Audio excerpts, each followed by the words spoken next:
בוקר טוב, נשמה, מה העניינים? מה קורה, נשמה שלי? תיאבון, I love you, אש. בוקר טוב, נשמה, ברוכה הבאה לסביך של חזי, ואיך אומרים, אצל חזי לסביך? יש חוקים משלו! יש עליכם, בוא נתחיל, נשמה שלי. אפשר מנת סביך אחת, בבקשה? אין שום בעיה, נשמה שלי. סביך רצית, לחזי פנית. למחצל אותך?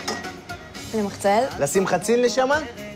בטח, ברור. אז תגידי, חזי, תמחצל אותי. חזי, תמחצל אותי. איזה על הכיפאק, את בטח שאני מחצל אותך, נשמה יפה שלי. מבייצת? סליחה? ביצה? תשים מה שאתה שם בדרך כלל בסביך, אני פשוט נורא ממהרת, אני מתנצלת. היא ממהרת, נשמה שלי. אמרתי לך בתחילת העבודה, לסביך יש חוקים משלו, זה כתוב בכל מקום. אז, מבייצת? מה יהיה? כמה זמן? מה יהיה? מעכבת לי פה את האנשים, נשמה. אוקיי, בסדר. בסדר מה? מבייצת. לא שמעתי, נשמה. אני מבייצת. את מה? מבייצת. היא מבייצת, תנו לה מחיאות כפיים על הביוץ, איזה ביוץ, איזה בוקר של ביוצים.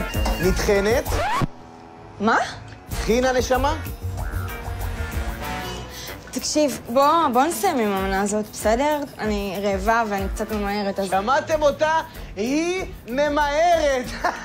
היא חושבת שהיא תבוא לפה ותהיה מעל החוקים של הסביך. תקשיבי לי טוב, נשמה. את לא תקבלי פה יחס של VIP בגלל שעשית בועגלה היום. תגיד, לכפכף לך או לאגרף אותך?